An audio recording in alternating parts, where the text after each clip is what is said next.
Assalamualaikum warahmatullahi wabarakatuh.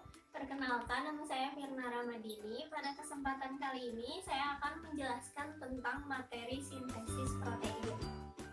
Hal yang pertama yang perlu diketahui adalah apa itu definisi sintesis protein. Jadi sintesis protein itu adalah suatu proses pembentukan protein. Mengapa protein harus dibuat?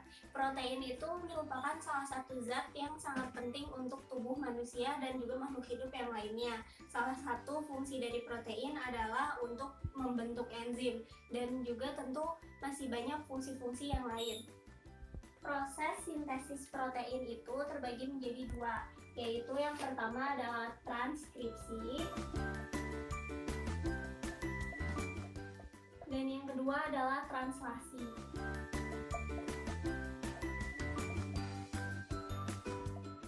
Kedua proses ini saling berkelanjutan dan nanti pada tahap akhirnya akan terbentuk protein. Proses yang pertama yaitu transkripsi. Transkripsi adalah proses pembentukan mRNA atau RNA duta dari DNA. Ini terjadi di inti sel atau nukleus. Dalam transkripsi terjadi 3 proses utama. Yang pertama yaitu inisiasi. Inisiasi adalah tahap awal dari transkripsi yang prosesnya itu misalkan di sini ada rantai DNA. DNA itu kan rantainya ganda. Ini ada rantai sense dari 5 ke 3 dan antisense dari 3 ke 5. Di sini pada proses inisiasi dibantu oleh enzim yang namanya RNA polimerase. Fungsi dari RNA polimerase ini yaitu untuk memutuskan ikatan atau rantai dari DNA yang ganda ini menjadi terpisah dulu. Jadi misalkan ini adalah enzim RNA polimerase. Enzim RNA polimerase ini akan masuk di tahap inisiasi, kemudian setiap yang dilewati oleh enzim RNA polimerase ini rantainya akan menjadi terbuka. Tahapan selanjutnya yaitu elongasi. Elongasi ini adalah kelanjutan dari proses inisiasi. Tadi kan ada rantai DNA 5 ke 3 dan 3 ke 5. Nah, di tahap elongasi ini RNA polimerase, enzim RNA polimerase itu sudah mulai maju. Jadi misalkan enzimnya itu sudah lewat di sini. Nah, di sini enzimnya itu akan membentuk mRNA. Jadi setelah terlewat itu rantai dari DNA akan kembali menutup. Jadi dia hanya akan membuka rantai yang dilewatinya saja untuk membentuk mRNA-nya. Yang perlu diingat pada tahap elongasi ini adalah proses terjadinya pembentukan mRNA dari DNA menjadi mRNA. Yang perlu diingat adalah jika di DNA ada adenin, maka pasangan mRNA-nya adalah urasil. Karena di mRNA itu tidak ada timin ya. Kemudian jika guanin, pasangannya adalah sitosin. Jika sitosin, pasangannya adalah guanin. Jika di DNA timin, maka di mRNA adalah adenin. Tahapan yang terakhir yaitu terminasi. Terminasi adalah proses ketika enzim RNA polimerase sudah sampai di ujung rantai DNA. Misalkan ini rantai DNA yang tadi. Kemudian enzim RNA polimerase ini akan keluar jika proses terminasi telah berhenti. Proses terminasi akan selesai apabila telah dijumpai DNA terminator dan nantinya enzim RNA polimerase ini akan keluar dari inti sel. Kemudian hasil akhir dari transkripsi ini adalah terbentuknya mRNA, yang mRNA ini memiliki kodon atau kodon itu adalah suatu kode-kode yang biasanya terdiri dari 3 misalkan AUG, itu adalah disebut dengan kodon. Kodon ini merupakan suatu kode genetik yang ada pada mRNA yang nantinya akan dilanjutkan ke proses translasi. mRNA hasil transkripsi itu akan keluar dari inti sel menuju ke ribosom dan akan dilanjutkan dengan proses translasi. Proses translasi itu adalah proses penerjemahan mRNA menjadi protein. Nah, proses translasi juga terdiri dari beberapa tahapan seperti transkripsi. Yang pertama yaitu proses inisiasi. Di proses inisiasi pada translasi ini terjadi di ribosom, misalkan ini ribosom. Tahapannya itu adalah mRNA akan masuk ke dalam ribosom dan nantinya di dalam ribosom ini akan dibantu oleh tRNA. Ini adalah mRNA. tRNA akan masuk juga di tahap inisiasi ini dan tRNA akan membawa antikodon supaya bisa melekat, dan di dalam tRNA ini dia akan membawa basa nitrogen. Basa nitrogen hasil penerjemahan dari tiap kodon pada mRNA.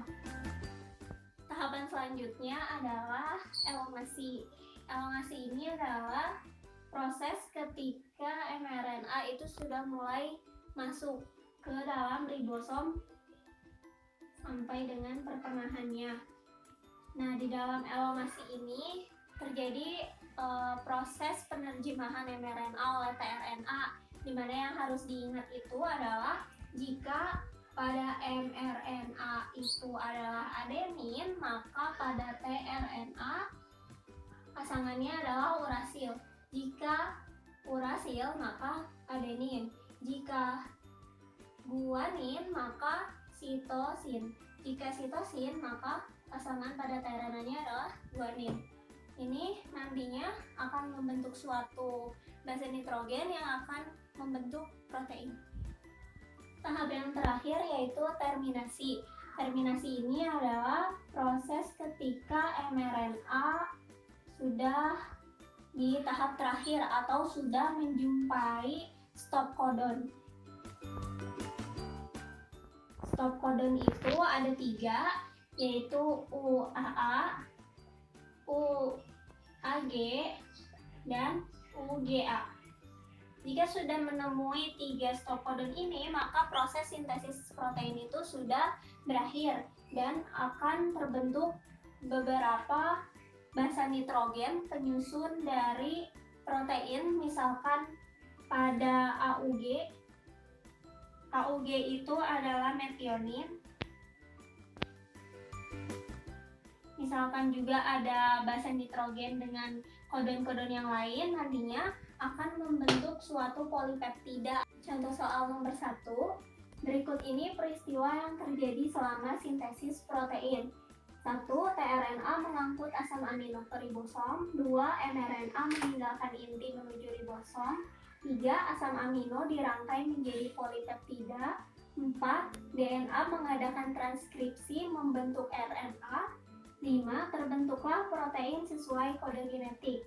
Urutan sintesis protein yang benar adalah, jadi dari kelima pernyataan ini harus kita urutkan berdasarkan urutan terjadinya sintesis protein yang benar. Sintesis protein yang benar itu diawali dengan adanya tahapan transkripsi di DNA untuk membentuk mRNA. Berarti nomor 4 itu akan menjadi urutan ke-1. Kemudian setelah terbentuk mRNA, nantinya mRNA akan meninggalkan inti menuju ribosom. Ini berarti kedua. Kemudian setelah ada di ribosom, itu tRNA akan mengangkut asam amino ke ribosom. Ini urutan yang ketiga. Kemudian urutan yang keempat yaitu nantinya tRNA ini akan memiliki asam amino kan dirangkai menjadi polipeptida. Itu adalah urutan yang keempat. Dan urutan yang terakhir itu tentunya akan terbentuk protein sesuai dengan kode genetik. Kita urutkan lagi di bawah. Tadi yang ke-1 itu nomor 4, yang kedua nomor 2, yang ketiga nomor 1, yang keempat nomor 3, kemudian yang terakhir nomor 5. 4, 2, 1, 3, 5 itu ada pada jawaban yang A. Soal nomor 2, diketahui ada tabel kodon dengan asam aminonya. Ini merupakan pasangan dari kodon dan asam amino. Misalkan GCA itu adalah alamin, GGU adalah glisin, dan seterusnya. Soalnya adalah jika urutan rantai SENS CCA, CGT, AGT, dan GGA, maka protein yang disintesis memiliki rangkaian asam amino apa? Untuk jawabannya kita kerjakan terlebih dahulu. Diketahui pada soal itu adalah rantai SENS. Rantai SENS itu berarti adalah rantai DNA dari 5 ke 3. Kita tulis dulu di soal itu adalah CCA, CGT, AGT, GGA. Ini dari 5 ke 3. Ini adalah sensnya. Kemudian kita cari antisensnya. Antisens itu dari 3 ke 5. Berarti adalah GGT, GCA, A itu lawannya adalah T, C adalah G, kemudian C, T adalah A, ini C, T.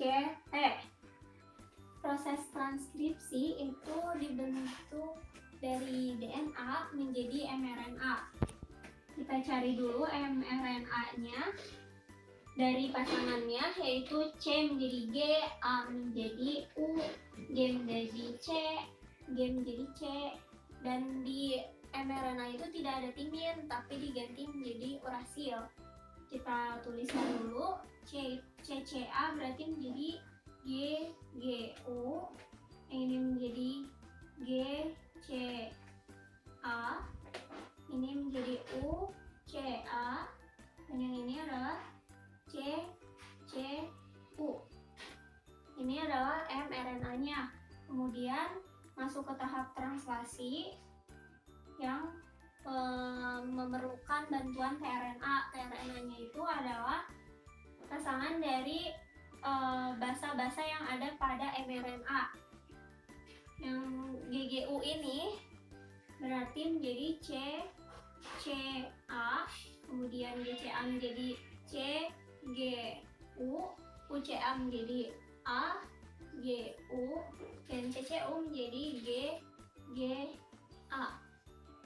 Kemudian di tahap akhir translasi ini akan dihasilkan asam amino yang dilihat dari kodon atau dari mRNA. Jadi kita lihat GGU ini pada tabel adalah glisin atau biasa disingkat dengan GLI. Kemudian GCA itu adalah alanin. Kemudian UCA itu adalah serin ya. Kemudian yang terakhir CCU, yaitu pada tabel adalah prolin. Sehingga kita menemukan jawabannya, yang pertama glisin, yang kedua alanin, yang ketiga serin, yang keempat prolin. Itu ada pada pilihan jawaban yang B. Sekian pemaparan materi tentang sintesis protein yang dapat saya sampaikan. Terima kasih atas perhatiannya. Wassalamualaikum warahmatullahi wabarakatuh.